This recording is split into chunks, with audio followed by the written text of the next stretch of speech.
ये आज आप जानने वाले हैं। तारीख 3 है, 3 दिसंबर को सब कुछ निकल कर सामने आ जाएगा। लेकिन आप ये बात मत भूलिए कि आज का वो दिन है जहां पर आप उन नतीजों के लगभग नजदीक बैठी डिजिट्स को पाने वाले हैं।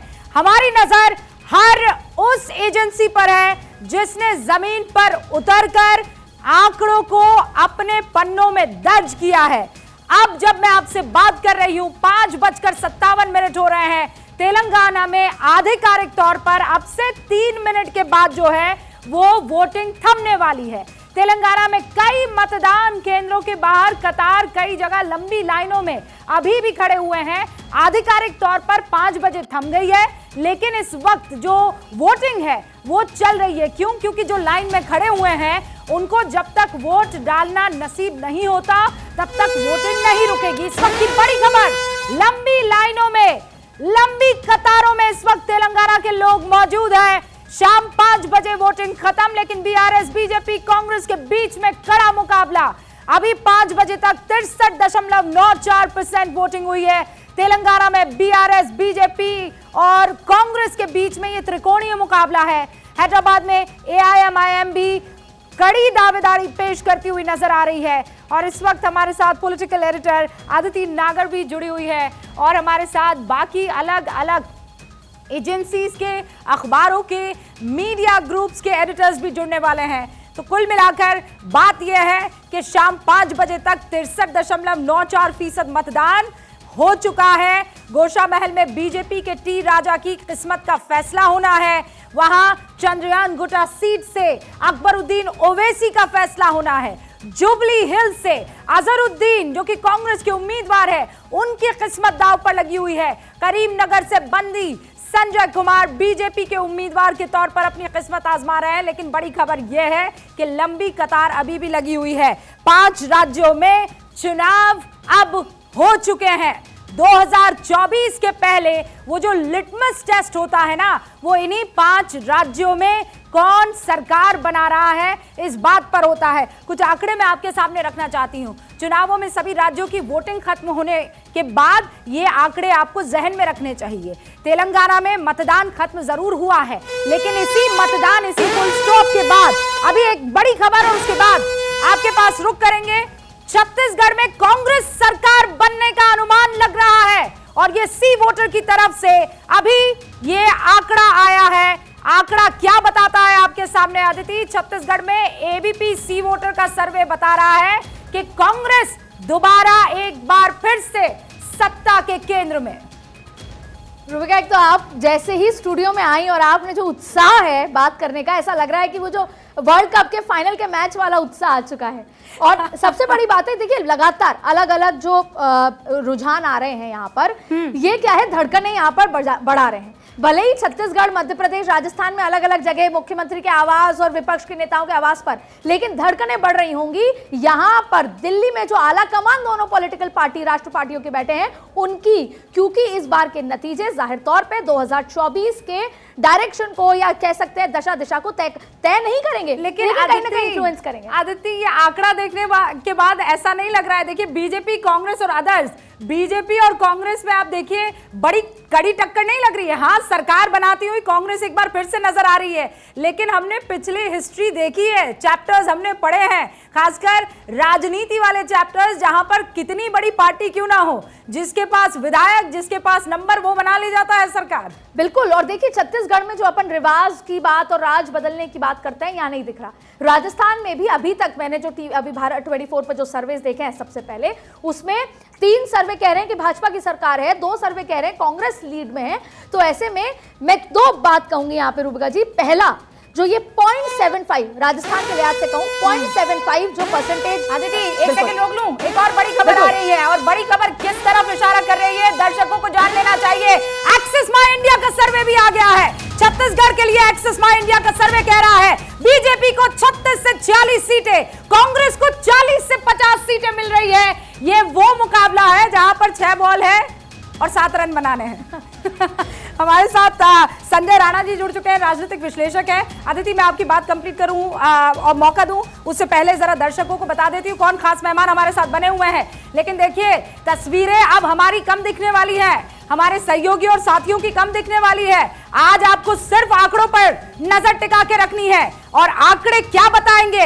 आंकड़े हिंदुस्तान का भविष्य, अलग अलग पार्टियों का फ्यूचर बताने वाले हैं। हमारे साथ आकाश मुनि, राजनीतिक विश्लेषक, रविशंकर, मुख्य संपादक दैनिक पूर्वोदय के, हमारे साथ संजय गुप्ता, संपादक पीटीआई के, मनोज काका, प्रवक्ता समाजवादी पार्टी के, ये सब हमारे साथ जुड़ चुके हैं। इन सब से आपका तारुफ करवा चुकी हूं, लेकिन बड़ी खबर यह है कि छत्तीसगढ़ में बड़ा दिलचस्प है मामला। मनोज काका हमारे साथ जुड़ चुके हैं। मनोज जी, मैं पहला रिएक्शन चाहती हूं।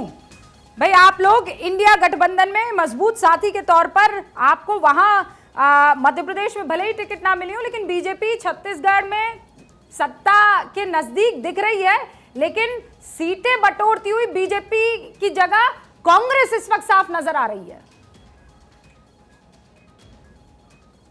नहीं तो आपने तो अपने सवालों में ही अपना उत्तर भी दे दिया। तो सरकारें तो सीटों के आधार पर बनेगी ना, तो जो सीटें कांग्रेस की आ रही हैं तो निश्चित रूप से कांग्रेस की सरकार बनेगी। सारे जो राज्यों का सवाल है, जो अभी अभी चुनाव हुआ है रूबिका, आपने तो उसको बहुत व्यापक आधार पर देखा है। पहली बार ऐसा हुआ है कि एक राज्य में तो इस देश के शीर्षस्थ नेता जो अपने कई गोयम्बलों से अपने झूठों का प्रचार दिन रात कराते हैं, वो मिजोरम में गए ही नहीं। ये पहली बार ऐसा हुआ कि कहीं चुनाव संपन्न हो गया और देश के भारतीय जनता पार्टी के सर्वश्रेष्ठ नेता, जिनकी इतनी व्यापकता है और जिनकी इतनी स्वीकृति है कि उनके आधार पर भारतीय जनता पार्टी सभासद से लेकर प्रधानमंत्री तक का चुनाव लड़ना चाहती, वो गए ही नहीं। अब चूंकि सवाल ये है कि इस बार जो चुनाव हुआ है, ये देश का जो दलित पिछड़ा अल्पसंख्यक है, जो पीडीए है, वो सच मायने में अपने विमर्श और अपने हक हकूक को लेकर के जागा है। और बहुत सारे राज्यों में सही है कि हमारी पार्टी ने चुनाव नहीं लड़ा। मैं यहाँ बात कर रही हूँ इंडिया गठबंधन की, बहुजनों, आपके मुख से निकल रहा है पीडीए। नहीं, मेरे मुख से हर बात आप ही के तरह नहीं निकल सकती है। मेरा जो विमर्श है, पीडीए भी आप ही का है, इंडिया भी आप ही का है। इंडिया, मैंने कहा एनडीए कहा, बिल्कुल है। अरे इंडिया, देखिए, हम लोग तो हर चीज को समग्रता के आधार पर देखते हैं। हम तो कह ही रहे हैं कि पीडीए भी हमारा, एनडीए भी हमारा और भारत भी हमारा, संपूर्ण भारत भी हमारा। कम से कम भारतीय जनता पार्टी की तरह नफरत वाला व्यापार और जो व्यवहार है वो खुला है इस चुनाव में। आपसे बता रहे हैं पूरे यानी देश का आप पूरी तरह से भारतीय कॉन्फिडेंट जनता हैं पार्टी कि जो आंकड़े आ रहे हैं, छत्तीसगढ़ के भारतीय इस जनता वक्त पार्टी से एग्जिट आगे पोल के बढ़ रहे हैं। आंकड़े दिख रहे हैं मनोज भाई, वो आंकड़े मध्य प्रदेश में भी दिखेंगे, राजस्थान में भी दिखेंगे। वही देखिए, वही जो आपके सवाल है उससे संबद्ध होकर यही कहा जा सकता है कि भारतीय जनता पार्टी के लिए जो 3 तारीख का जो दिन है वो ठीक नहीं है और बुरी तरह से भारतीय जनता पार्टी हारेगी और 2024 में भी हारेगी। चूंकि जब राजनीतिक जीवन में आप होते हैं तो आपको अपने किए गए या लिए गए संकल्पों को व्यवहार में, मनोज काका, व्यवहार में भी उसको परिणित करना होगा। अभी ये वाला तो पार कर ले मामला, उसके बाद 2024 पर आएंगे। मनोज भाई, आपका रुख करूंगी, बाकी सारे मेहमान भी हमारे साथ जुड़ चुके हैं। जरा एक बार फिर से उनका तारुफ करवा देती हूँ मनोज जी, और उसके बाद आपका मैं रुख करूंगी। हमारे साथ संजय राणा जी, राजनीतिक विश्लेषक, यहाँ स्टूडियो में हमारे साथ मौजूद है। बहुत बहुत स्वागत है संजय जी आपका। हमारे साथ आकाश मुनि आपको स्क्रीन पर नजर आ रहे हैं। आकाश, आपका भी बहुत बहुत स्वागत है, कांग्रेस का पक्ष रखते हैं। रविशंकर, मुख्य संपादक दैनिक पूर्वोदय के, हमारे साथ जुड़ चुके हैं। रवि जी, आपका भी बहुत बहुत स्वागत है। संजय गुप्ता, संपादक पीटीआई के, इस वक्त आपको स्क्रीन पर नजर आ रहे हैं, उनका भी हम रुख करेंगे। लेकिन इस वक्त की बड़ी खबर यह है कि छत्तीसगढ़ में बीजेपी को 34 और 42 सीटों के बीच में कोई आंकड़ा मिल रहा है। कांग्रेस एक बार फिर से सरकार बनाती हुई साफ तौर पर नजर आ रही है। और ये देखिए, आपके सामने आए हैं कांग्रेस के अध्यक्ष मल्लिकार्जुन खड़गे। 44 और 52 सीटें लेकर आए। 44 से 52 सीटें छत्तीसगढ़ में एग्जिट पोल के नतीजे बता रहे हैं। और दूसरी तरफ आप देखिए, जेपी नड्डा 34 से 42 सीटें यहां पर पाते हुए नजर आ रहे हैं। कुल मिलाकर संजय राणा जी, यहां पर यह कहा जाएगा मॉरल विक्ट्री तो ले ली बीजेपी ने। बिल्कुल देखिए, अगर आप रूबिका जी पूरे चुनाव के समीकरण को 2-3 महीने से आप मॉनिटर अगर करेंगी तो लग रहा था कि कांग्रेस कहीं ना कहीं जो 40 से 50 दिख रहा, हमें लग रहा था 60 के ऊपर जाएगा।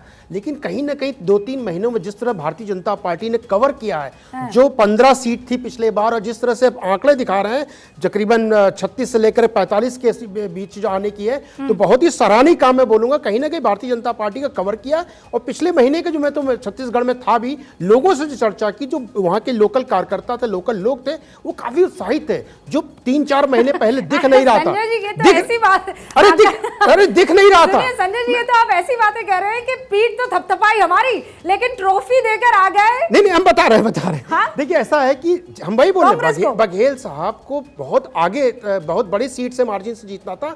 जो 52-50 दिख रहा है, हमें लग रहा था 60-65 जाना चाहिए था। लेकिन अगर वो 52-50 पे आकर रुक जाते तो समझ लीजिए कितनी ज्यादा मेहनत भारतीय जनता पार्टी ने की।